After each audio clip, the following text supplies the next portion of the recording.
On today's episode of the Thrive More podcast, I have the pleasure of interviewing Cynthia May. Now, full disclosure, Cynthia is one of my business partners in a franchise we own called Beem Light Sauna. I didn't bring her on to, tout Beem and the opportunity. What I wanted you to hear is her story. Cynthia got pregnant at a very young age and has raised an amazing family, but has persevered through several different life challenges and she always has put one foot in front of the other and just grown at every step. So she's somebody that I really look up to, I enjoy working with, and most importantly, I think you're really going to get a lot out of her story, more so than the business, her story of perseverance and how it applies to business, entrepreneurship, and just life in general. Enjoy. I have the pleasure of speaking with Cynthia May. Cynthia is the co-founder and president of Beem Light Sauna. She's taken a different path than most, and you're going to really enjoy her story of perseverance and the drive she displayed to build a national franchise company. Cynthia has extensive experience in leadership, business development, and strategic planning. At the start of her career, Cynthia owned a successful high-end salon outside of Washington, D.C., doing over $1 million in revenue per year. And upon moving and relocating to Charlotte, North Carolina, she opened the first infrared sauna studio in the area. She later met yours truly, your host here, Roger, and co-founded Beem Light Sauna in 2021. And the reason I have her on the show today is, again, not just about the business, but about her journey. So we're going to learn how she wants to bring light therapy to the masses across the United States and the world. And at the time of the taping of the show, Beem Light Sauna has already awarded over 200 franchise licenses, 200 territories in 18 months alone. So it's a really cool story. We're going to get started right now. Cynthia, welcome to the podcast. Thank you, Roger, for having me. I feel this is so special to be here with you. Yeah. You usually work about 10 feet apart, but you're in a different place today. So this is great. When we talked and I said, hey man, I'd love to have you on the show, it was about your journey and your story, which is incredibly inspiring. And certainly one of the first things I remember when I met you. So for the benefit of the listeners, can you kind of take us back in time and you're in high school and kind of just share with us, what happened and we can kind of fill in the blanks between then and today. Yeah, absolutely. So I had a fairly normal upbringing. My dad was military, so I was a military brat, grew up moving around. And then, I would say I walked to the beat of my own drum a little bit, but I also wanted very normal things like to be a nurse and other things like that. So like you said, it wasn't until high school that all that changed and flipped when I became pregnant at 16. And so I had my daughter at 17, and that was obviously a very pivotal moment, not just in my life and her life, but in my career choice and where I was going and really how I viewed the world and life as a whole. I don't know that I encapsulated all of that at that time and figured all that out. It was just one step at a time. But that journey of motherhood and being an only parent very young was, I would say contributed a lot to where I am today and how I got where I am today, for sure. So take us back there. So you find out you're pregnant, you're in high school, and like what is going through your mind? Because I have acquaintances that I know that had children at very, very young ages, even in high school, and it seems like they go one of two directions, right? They go, woe is me, this is my lot in life, and it is what it is, and others like you use it as fuel and power to grow in a different way and in a much faster pace than the rest of us. You obviously chose the latter, but what was going through your mind when all this was happening and kind of happening in real time, if you can remember back then? Yeah. It's funny because I think, when you have a 16-year-old brain, you're not fully developed yet. Your brain's not fully developed yet. And so in some ways, maybe that was a blessing because I couldn't figure everything out. I just had to take it from that moment. So there were lots of things going on in my brain at that time. But, the first I think was, oh, wow, did I just ruin my whole life? Just from a very might seem dramatic, but from a 16-year-old perspective where I was just looking forward to Friday night's football game and hanging out with my friends, I really had to shift all of my thoughts, even about like, oh, I need to get an A on that test next week. Like that just felt very unimportant at that moment. Yeah. And then, this disappointment or of letting your family down. I was the first in my family to be a teenage parent. And so I think everyone was like, huh, what do we do about this? And like, all right, you're not dying. So that's good. But it felt like a comparison to death in a way, which sounds, again, very dramatic, but it's kind of like, if you're comparing it to death, you're not dead.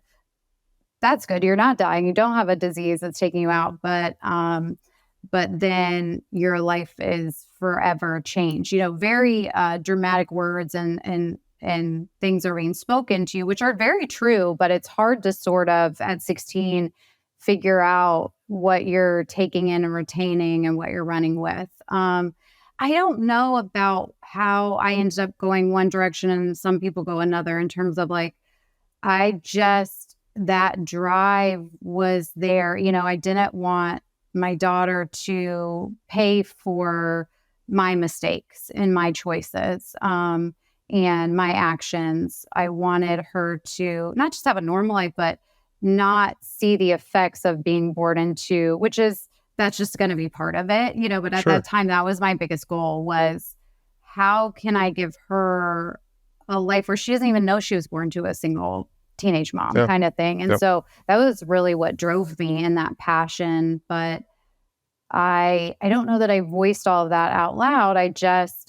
It was like, all right, I think everybody thought I wasn't going to do anything with my life. I just quietly was like, all right, that's all right. I'll just continue. And if I do well, then I can say, I did okay. And if I don't, I didn't say anything. Sure. So I don't know that I just had this unwavering confidence of like, I am going to just provide for my daughter I felt that drive to do that. But I didn't have all of the answers. Then I didn't know what those next steps were, but I was on a timer, so I had to figure them out pretty quickly. Yeah. There's a stigma in our culture around a lot of things. And teenage pregnancy, there's a stigma around, which is really unfortunate. And it's almost like you didn't allow yourself to become a victim of that stigma. And you said, as you just said, I'll quietly go about my way of raising an amazing child and also building a business, which you have built several. And is there an inflection point that you can remember where after your daughter was born and you're working towards now business goals and providing for her, was there an inflection point or a tipping point or an epiphany, in a car at the dining room table somewhere, you said, you know what, I'm going to make it. I've turned the corner. I can see, I don't know exactly what it looks like, but I can see my way out of this. Do you remember that at all? Was there? Gosh, I think there were several of those. Several, sure. Welcome to life, right? Yeah. Welcome to life. And then starting life so early, doing adult things at a younger age. I think there were several. Definitely after having her, I hit a really low point. It's lonely to be by yourself, just you by yourself. To me, there was an extreme loneliness once I had a child, which seems kind of, what do you mean? There's somebody who needs you like constantly. Yeah. But all of the things that you celebrate with a child or do with a child, I felt like I was celebrating them alone. And so first steps even just felt, yay, like, oh, no one else was here. Who would I share that with? So, but I had a real low after having her, whether that was postpartum or just realizing this is real now. And so to snap out of that, I did realize like I am all she has. That's how it felt and really how it was. And I am solely responsible till she gets to be an adult and makes her own choices on how her life is between now and 18 kind of thing and where that focuses her. And so I do think I had an extreme low and it was some dark times after for a few weeks. And, there's mom exhaustion in there and everything's new. But after I was able to come out of that, it was like, all right, you got your time. You cried. Now she can't have that. She can't wake up every day to mom was crying or what was me or why did I do this in my life? It's like you have to shift. So there may have been even half of it faking it at the beginning till it became real because it was like, you've got to push through. And then everyone's kind of checking on you. How are you? Are you doing it? And you're like, yeah, fine. Yeah. I got this. Yeah. And really, none of us have any clue what to do. I could have read more parenting books, but I do think in that sense, it kind of levels the playing field because you're all like, woof, this is new.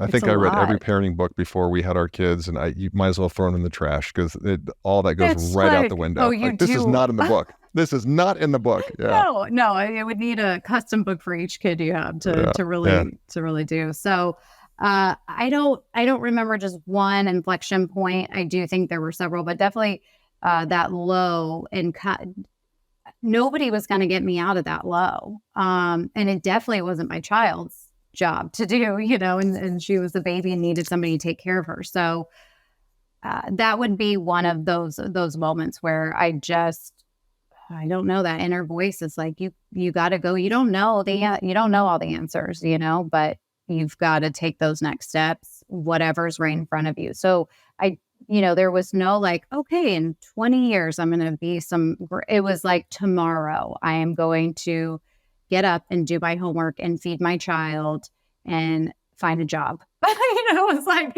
very basic steps, but that's what I had to do to get to the next step, really. Yeah. I mean, there's obviously, I love your story so much because there's parallels between your life story and entrepreneurship where you can read all the books and then you start a business and you can throw those right out the window. Mm-hmm. It's not in the book, it's right? Something happens that's not in the book, yeah. right? Yeah. And that whole put one foot in front of the other, I'm gonna thrive today. Tomorrow I have no clue, but today I'm gonna thrive. And you can have a 20-year plan, but again, that's gonna change so much. So at some point you went to get a cosmetology license, so because that you can earn pretty damn good money, quite frankly, with that without a 4 or 6 years of additional school. When was that decision made, and kind of just walk us through how that happened? Yeah, so I wanted to go to nursing school, and then first, having her, and then so many reasons, I needed to start making an income for her and myself pretty quickly. I was still living at home at that time. My father was also recently during that period of time diagnosed with a rare form of dementia. And so there were a lot of moving parts going on there. So in no way did my parents just kick me out. I would not say they were super thrilled. My mom was very realistic about the situation and did tell me, like, this is going to forever change and impact your life and how you do life. And I'm just sorry you have to grow up so soon. And I get it now as a mom, it's like, oh man, I get that. But my father was going through a lot of changes and difficult time. And so I needed to pivot pretty quickly and make an income for us. And so I just really started looking at like, what else am I good at? And at 16, it's like, okay, I can play soccer. I can do, you're like, what does this turn into an actual career? And then I was like, oh, I do my friend's hair, but I didn't really want to make that a career. It was like something I just enjoyed doing on the side. And then it, just kind of hit me where it's like, well, if you're decent at that and you haven't had any training, who cares if you want to do it as a career or not? That's a way to make money. So, and then it was like, well, if I'm going to do this, I want to do it the best I possibly can and go to the best school. I didn't want to go to, there's nothing wrong with them, but I wanted to be at a higher end hair salon and really provide and make it a real career and be taken seriously is how I felt. So I was really fortunate that I called one of the highest end salons in Georgetown and asked them, what schools do you hire from, our programs? And they told me, and I was fortunate that one was 20 minutes from me in Arlington, Virginia, and was able to take the metro there and start that. So as soon as I pushed through my senior year with my daughter and finished school on time, I homeschooled myself at that point just so I could be at home with her and finish up. And as soon as I was done, I started hair school. And so throughout that next year, went there, worked a couple jobs after that. So I do feel like I missed a lot of her life because I had to go to school and work But and then she and I moved out on our own. So we lived in some really interesting places because, I didn't have much money, but Builds character. Builds it character. totally Yeah. builds character. Yeah. So when do you decide to? And by the way, for everybody listening, like I've met her daughter. Her daughter is an amazing young woman, and like the story has a very happy ending. So just rest assured on that. But it's the path that's so interesting. So at some point, though, you went from being, working for someone else or in someone else's salon to opening your own, which is a financial commitment. And then you end up building that to over 7 figures in revenue per year.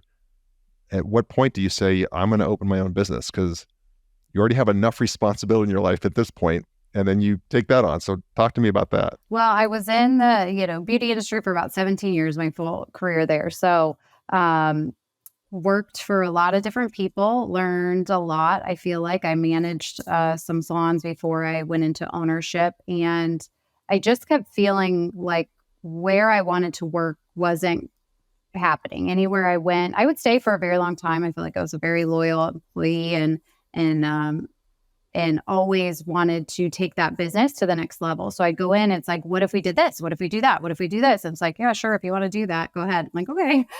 So I ended up managing a bunch of different salons. And then, just I'll get asked, like, have you been an entrepreneur from, the time you were born? But it's more circumstances, I feel like, that happen. And I couldn't find that place that I wanted to work and that environment that I knew I really felt strongly it could exist. I just hadn't found it yet.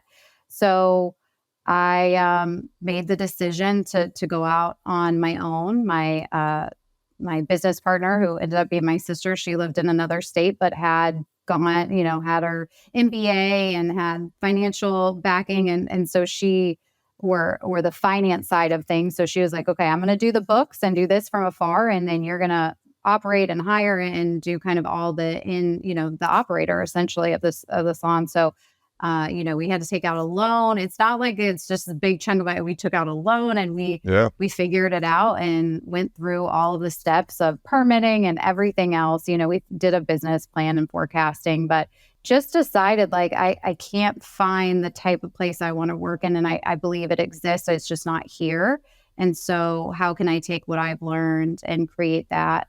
And so that's what we did. Cynthia, what's your biggest lesson from, because we always learn, at least I have, every business I open, I learn something new, like, think I have it figured out, and then you open another business, you're like, oh, okay, there's levels of this game. So what did you learn? Yeah, there are. So what did you learn in that first venture? So this one's, you're betting your own money, lots of time, I can only imagine the sweat equity, because any new business. Oh, yeah. Yep. What would you love to share with the audience as far as, here's what I learned from that first business that I opened? One of the big takeaways that I have was kind of getting thicker skin. And, I think there's so many lessons throughout that I continue to learn now, but that you learn. But one of them was definitely getting thicker skin and being able to have hard conversations with other people, but also being able for other people to sit you down and have those hard conversations, or dealing with the unhappy customer. And now it stops at you now. There's no one beyond that you can say, oh, you should talk to the owner. And it's like, ooh, I wanted to do that some days where I'm like, why don't you just talk to the owner? And it's like, I am the owner. But that's probably on those early years was you had to get tough skin quick because you were dealing with a lot of different personalities. We were right outside of DC. So there were, people with opinions and you really did have to get thicker skin. So that, and you're right, just the tenacity and the perseverance you have to have when you're opening a business, especially I would say that first one for the first time and you don't have a lot of guidance. So you're fact finding, you're pulling data, you're doing everything you can. You're going to the city, pulling your own permits, you're working with contractors for the first time and architects. So everything is new. And where my business was in particular was hyper competitive. We had, I think it was 123 salons in a 6-mile radius. And you'd have 3 on a block sometimes. Yeah. So, like I didn't pick some new great thing that I invented, but you had to set yourself apart somehow and go out and market business to business and do all these different things. So a lot of my leadership skills, I would say, and then just that tougher skin and tenacity and drive and perseverance that, anything can happen any day in a business. And it's really not about what happens. It's what you do with that.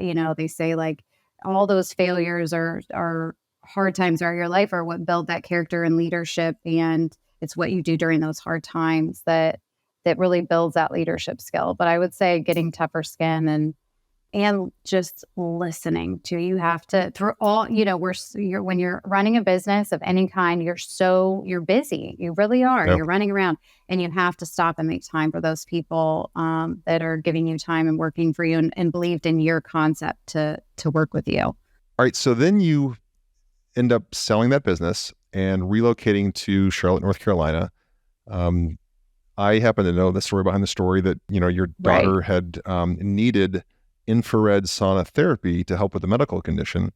And then when you moved here, you found that there was nothing here.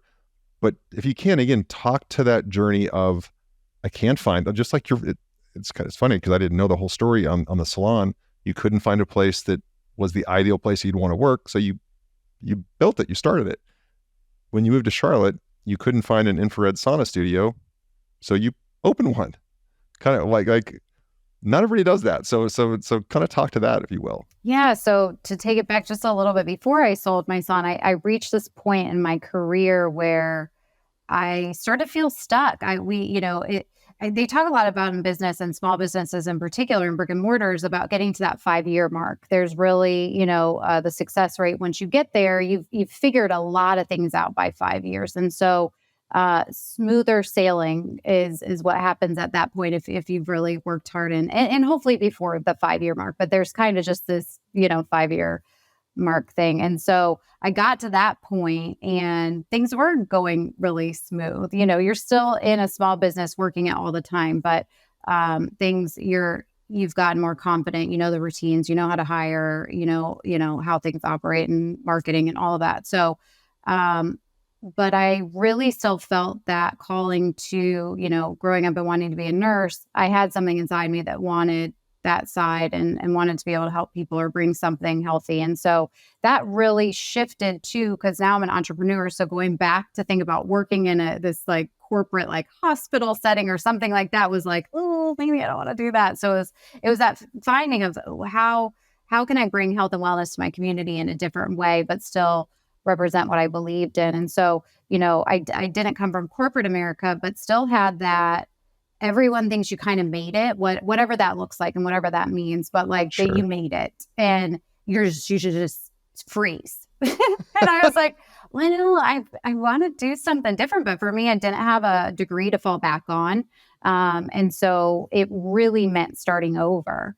So before we moved, obviously at that point we have 3 kids, talked to my husband about it, and he's very supportive, thank goodness. And, hey, what if I do this crazy thing? And I, at the time it hadn't fully evolved, but look into the health and wellness industry, find gaps in there and do something totally different. It was like, okay, but between our move, we moved into a 2-bedroom apartment because we needed to save money between the move and be able to come here and have me have a little bit of time before, starting back at zero. And so, people don't see that side of like, you just see this like, oh, success, and then a couple years and then success. And it's like, what happened between those? Yeah. What are you willing to give up to advance? So my youngest saw it as a really fun time, and he calls it the time we were in a hotel. And then my oldest would like to never relive that time in the hotel. So we tried to make it an adventure as best we could, but there it is. So through that, I didn't know exactly, but I started to learn about light therapy. And then around that same time, our oldest daughter, Maya, was diagnosed with Lyme's disease. And through her journey of, traditional route, not really being effective for her. And then the recommendation from her doctor of infrared light therapy as a way to help that. And so it wasn't available in that community. And then when I moved to Charlotte, like you said, it wasn't available there either. And so I really started to dig in and do some research, and a lot of research, not just like a little bit of Googling, like Yeah. My business plan was, 500 color-coded sticky notes on my bedroom wall. That's how I built it. Pros, Yeah. cons, like your financial for all of the things. Her definitely getting sick drove that passion even more. And I thought, gosh, if we didn't know about this, how many other people don't know about this? And there's nowhere I want to take her. First of all, the first thing that's even where I would maybe take her is 4 hours away. So there's nothing in Charlotte. And I just saw an opportunity there. And yeah, it was scary. I mean, it might have been even a little bit scarier than the first time, only because a hair salon had been proven. Not that everybody Yeah. did it successfully, but it had been a Yep. proven concept. This was not. And so I definitely kept this one even more quiet, and didn't say much. And it was like, I'm just going to tell people right before I open what this is. And I remember telling my best friend, and she's so supportive, but she was like, oh, what? And I was like, yeah, we're light therapy and it does this. And she was like, oh, that's so good. That'll be, you could just tell it was like, oh gosh. But really just I had done all the fact finding. I had done all the financial forecasting that you can do. I had seen it improve my child's life and learned about so many others that it had touched and really this movement. And so I had a choice at that point. Again, it was jump or do 5 more years of fact finding and research. And I'm a little competitive too, and nobody was here yet. And I just put it in my head that somebody was coming and I was going to beat them to it. And do it better. So we jumped. We decided to do it. Like, if we're going to go, let's go all in and start all over. I love that word jump. Like, I was waiting to say it, but you said it first, because you can do all the research in the world. Again, just like parenting, you can read every book, you can do, Every book, yeah. but there's never a perfect time to start a business. You just have to jump. Yeah, you do. I just applaud you for doing that. So you decide to open this infrared sauna studio, private rooms, each have their own sauna. And that was spring of 2020, right? Yeah. So I signed the lease right before, it was either December, we'll go with January 2020. So right around that time. So before we knew about COVID. So I'd signed the lease because I've gotten credit for opening a business during COVID as if I knew it was there. And I was like, well, I did open a business during COVID, but I didn't know it was coming. Sure. So I wasn't as brave as it sounds. But there was this like, oh, what is this thing, COVID, and we're all kind of in the same boat. Like, how do we navigate this? And I had so many people come to me and say, oh, you're not going to open, right? You're just going to scratch it. And I'm like, yeah, they don't really let you out of a lease like that. And they're not acting like this thing's staying around. So, but I was like, no, I'm in this. Like, I'm financially committed. I've signed the papers. We're going. So we're going to move forward. And, in some ways, it's almost a blessing that we didn't know exactly what that was going to look like. I mean, the first thing of it was like, let's flatten the curve for 2 weeks or something, something like that. And it was like, all right, I can homeschool my kids for 2 weeks. That's fine. And then it was like, oh, what actually became. So, I was a small business. So my grand opening plans and all the marketing that I was going to do before did change because I really was homeschooling 3 kids and it just shifted all of that. And then I didn't know what market, it kind of changed the way that we reach out to people, the activities that we do together, any kind of marketing before in person was totally gone. And so I was like, well, I've got my permit, I can open, and we just got to open the doors. So we did, but that was with no pre-launch and no marketing at all. It was literally telling my neighbors and my retail neighbors and my neighbors, and then just getting out there and handing out flyers and educating people as they walked by. And so different time to open a business, not how we do it all now, thank goodness. But it was really phenomenal to see the people who started to come and were like, what is this? Oh, or I've heard of this and I want to try this. And then, I told my friend, I'm bringing my friend the next day. And we really grew organically, a slow and steady growth, but we did grow organically. And the community, they just showed up and showed so much love and support while we grew. So again, not the way we do it now and not the way I suggest doing it, but it's possible. Another example of life throwing you a little bit of a curveball and you adapting Go with to it. Yeah, we didn't really have a choice. And oftentimes we don't. But again, I would just argue that, there are two kinds of people: people that will, I don't want to say curl up in a ball, but they'll kind of wait. They'll wait for somebody else to fix it. And then I think there's entrepreneurs that will say, well, it's not my fault, but it's my responsibility. So let's go. Yeah. And that's certainly how I've experienced you. So then, we meet and we end up putting a business partnership together and launch Beem Light Sauna. But what I would love to know, and we've talked about this, but what I'd love for the listeners to hear is, this was your first journey into franchising. I had done it once before with Rockbox, but certainly I learned at an exponential rate about infrared sauna because I didn't know about it either. There was like so many people out there that did understand the benefits, and not only of infrared, but red light therapy separately and whatnot.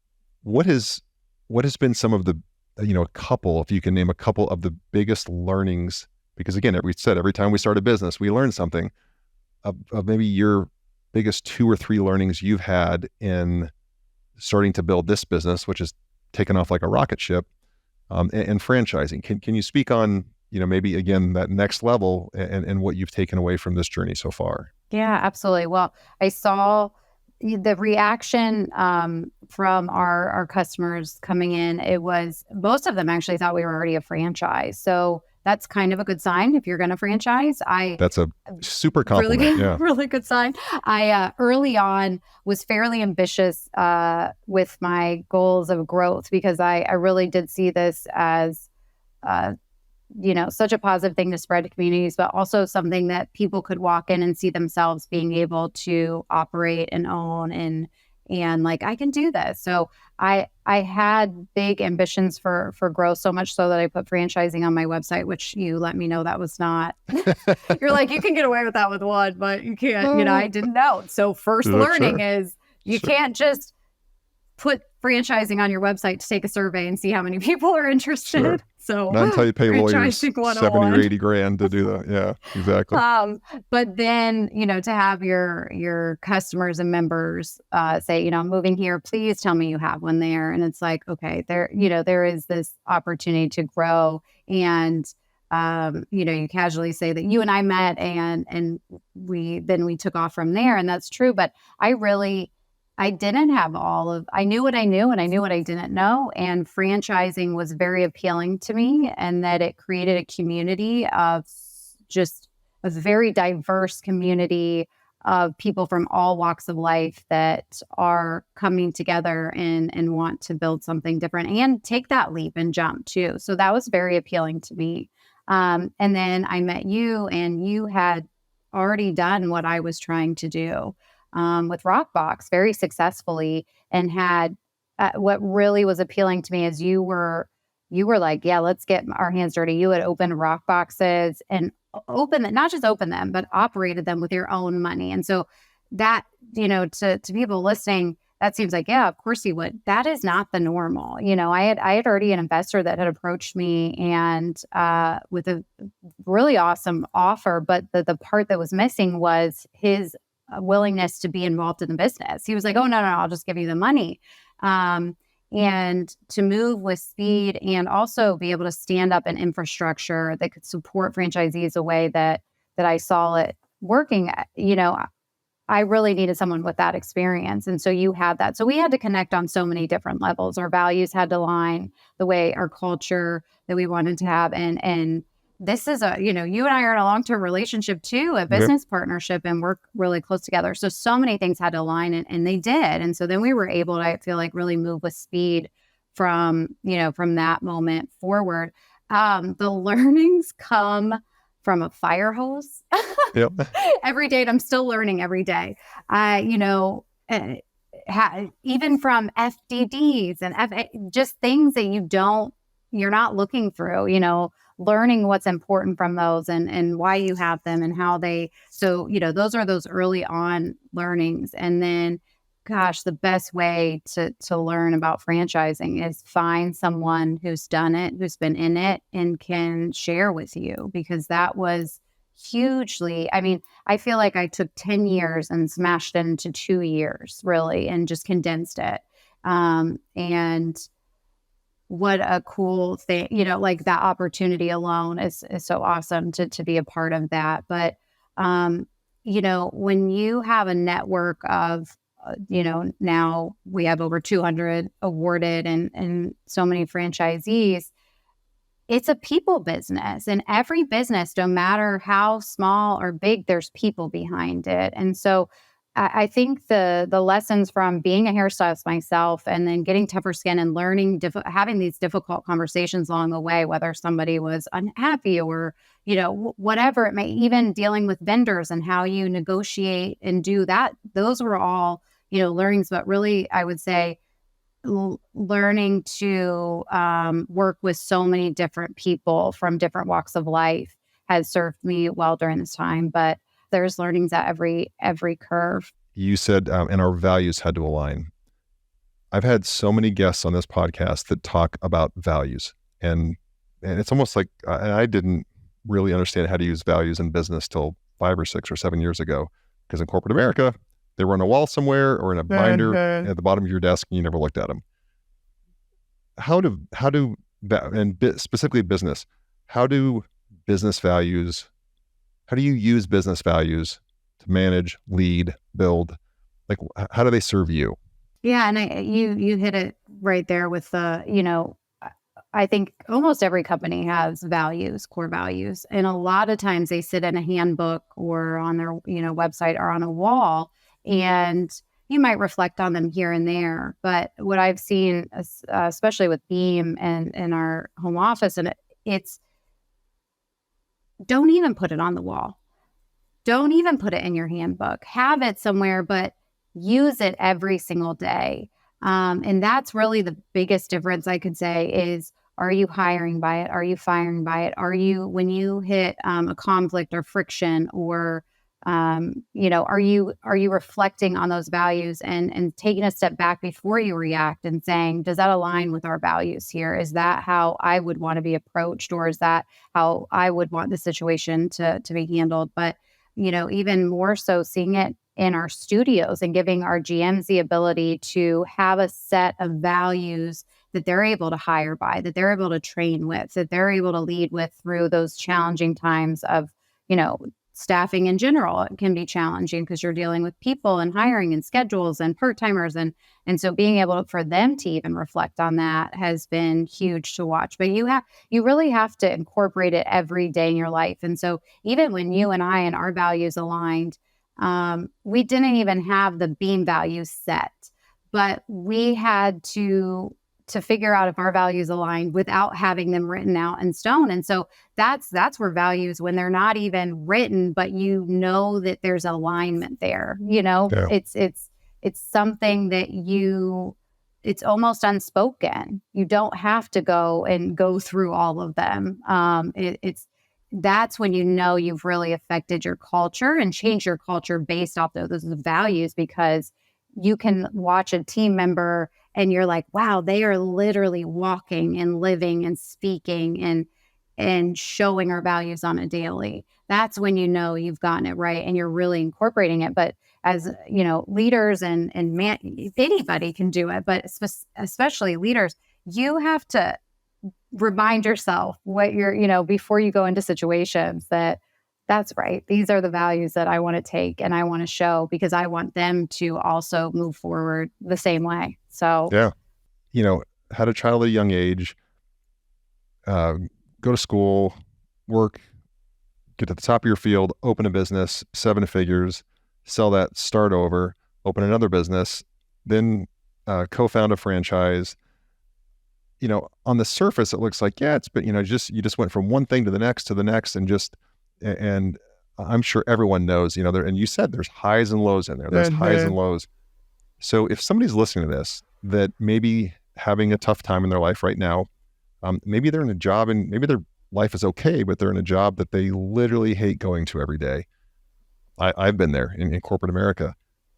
What advice would you give somebody if they were on the fence of, gosh, I want to do my own thing, or I want to, buy a franchise. I want to change my destiny, but I'm scared to death.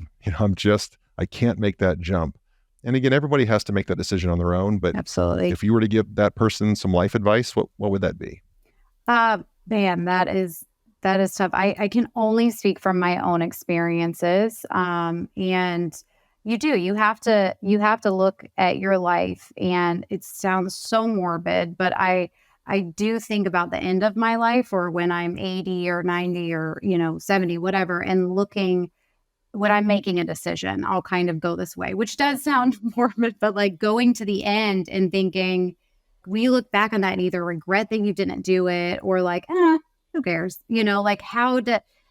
It really depends on, where you are today and how do you close that gap between where you are today, essentially, and where you want to be? And then looking at kind of the end of your life, will you regret not taking that leap? And if the answer is yes, then you really need to do some deep diving and get your finances and yourself and your family set up to be ready to take that leap. But let me tell you that it's never perfect. It never is like, okay, loud voice from above, take the leap today. That just, I really wish. There's always the final, like, internal voice. So you have to take a calculated risk. It's not that you're out here just gambling and doing crazy. Like, take a calculated risk. But when you're looking at any business, I mean, franchising is great if you're, especially if you're on that fence of like, oh, if I don't want to do it myself, you don't have to do it by yourself. This is a way to do it. I know from doing it by myself and I'd rather not do it by myself. But there is going to be nobody who comes along and just pushes you. You really have to decide, where do I want to be in, 5, 10, 20, 30 years? And in order to fulfill that, you got to put some things in action, and it usually does involve taking a leap, but you do. It is a personal choice, and you can sit there in fear forever. I just don't want to live like that. I'd rather fail. And, that's still hard to say. Like, I'd rather fail, but truly, and say, all right, okay, how can we do that different? But it is such a personal choice. Yeah. I wish I had wiser words there. Well, I don't know if there are wiser words. It's, I think the regret of not doing something, every book I've ever read or about people on their deathbed, they never said, I wish I wouldn't have done that. They regret what they didn't do. So true. So speaking of morbid topics, but I don't think it's morbid. I think it's a great exercise. What do you want people, Cynthia, someday you will go on to wherever we go, and people will say words about you at your funeral. How do you want to be remembered? What do you want people to say about you when that moment comes?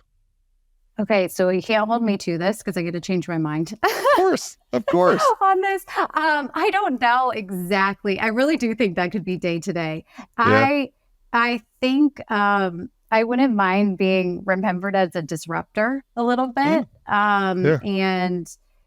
And if I can disrupt certain industries or big enough splash that it inspires someone else. And I guess, everyone's like, I want to be inspiring. But for me, it's really to be able to show someone else, like, you can do it and you can take that leap. And if that inspires anyone, that my disrupting, mode into things, and they can say, you know what, she made me think, why don't I do that? Why don't I just take that leap? That to me, that's huge to me, and there's so many other things that, I want to be kind and loving and, empathetic, and I want to be remembered for all of those things. But I don't know, disruptor just kind of seems like an accurate thing, because it means I made a wave and hopefully changed, or gave someone the, ability, like, okay, I could do this, I could do this. Love it. Yeah. Two final questions for you. Everyone that listens to this knows I'm an avid reader and just devour biographies and books and business books and stuff. What would you recommend, again, knowing who the audience is for this podcast, is there a book that you could recommend that has helped shape your business thoughts and your strategy and the way you look at opportunities, challenges, all that? Is there a certain book that you could recommend? I get a lot of my book recommendations from you, so thank you. And we have a lot of book readers in our office, which is really cool. So it's like somebody will say, "Oh, I'm reading this book; it's phenomenal." It's like, "What book?" And we're all, the next week we're all like reading it. Sure. Gosh, there's so many great business books. And again, it's really like, where are you in your life? Are you taking a big leap? Are you just starting out? Are you a teen mom? Did you lose a parent? Like, where are you in your life to what you may need to fill that gap?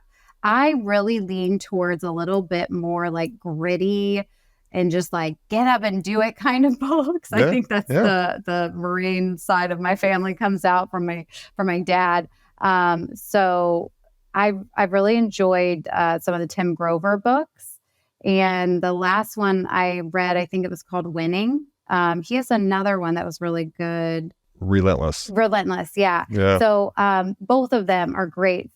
I don't know if that's usually the business book, but it is like you got to get up and work, So if you want something that's really, really straightforward and no BS and just get straight to the point, that'll do it. And it does. It makes you look hard at what you're doing. And then you're kind of like, man, am I being wimpy? Like, I don't want to be wimpy. So, for those of you listening, Tim Grover was the personal trainer for Michael Jordan, for Kobe Bryant. And you're right, he is kind of a no BS guy. And USA Today, this week, just published an article on the top 5 life coaches in the world and in performance coaching, actually. And he was like number 3. Oh, I didn't know that. That does not surprise me. Amazing. Absolutely amazing. He's phenomenal. Right, and then last question for you. And this one, there's no right answer at all. But again, because of your life experience and where you're at and what you've built, I think the answer may be interesting. But if you could change the world in any material way, one change to the world, because Cynthia wants it to be different, how would the world be different? I mean, all the normal, wow, that's such a big question. All the normal things of like curing cancer and making the world a better place. We all want that, my dad not having dementia, all of those things come to mind. I think that I am very passionate about women in business. I'm very, very passionate about young mothers or single mothers. That's a huge passion. But I hope by the time I'm 80 or whenever I leave this world that I was able to have an impact on more women in leadership. Would be huge. I have a son, but having 2 daughters and, just watching them grow and get to that point of my oldest is 20 now. And, seeing her start to have different job opportunities and just, I would love to be impactful in her journey in that, but also in others. And I think there's so many women that haven't fully let their voices be heard, that have, a position to be in leadership and for one reason or another holding back. So I would love to say that I impacted somebody's journey or that was a change in the world, which, again, there's other things like curing cancer and things, but that's one thing. And then I know you asked for one, but here you go. But also the education system. I'd love to see that shift and evolve because I think it needs some reworking, but yeah. Well, your first one, you said, I hope to impact somebody. I have a 22-year-old daughter, Mackenzie, as you know. She already thinks you're just the boss. I love her. So yeah, you've already impacted somebody. You've already impacted somebody. Oh man, she's gonna just disrupt. She's gonna disrupt a lot. She's phenomenal. When she comes home, she disrupts everything, but that's okay. That's she's supposed to. That's how it goes. She's supposed to, exactly. Well, awesome. Well, I really appreciate as crazy as it sounds to probably the audience. We work 10 feet apart. Yeah, I can't remember the last time we spent an hour talking to each other. No. I literally, it's like sound bites of 30 seconds and we're on to something else. So this has actually been really, really enjoyable.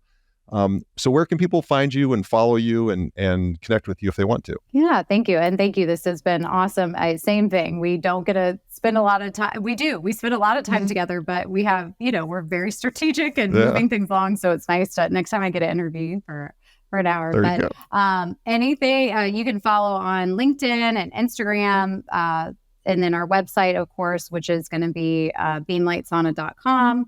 And then also Beam Light Sauna on all of our social handles. Mine is Cynthia May for LinkedIn. But everything else, pretty much if you go to the website, you can follow our links there. Awesome. We'll make sure we put that in the show notes Thank too, you. so they can just click right on that to follow you. Awesome. Thank you so much for tuning into the Thrive More podcast. Don't forget to take a look at the show notes for any resources mentioned during the show. And if you haven't already, be sure to hit the subscribe button and turn on your notifications so you have access to the latest and the greatest. I'd also like to remind you to check out our website, thrivemoorebrands.com. There you'll find information on the brands we support and information on franchising. Thank you again for tuning in. And until next time, always remember to set your intentions for the day and strive to thrive.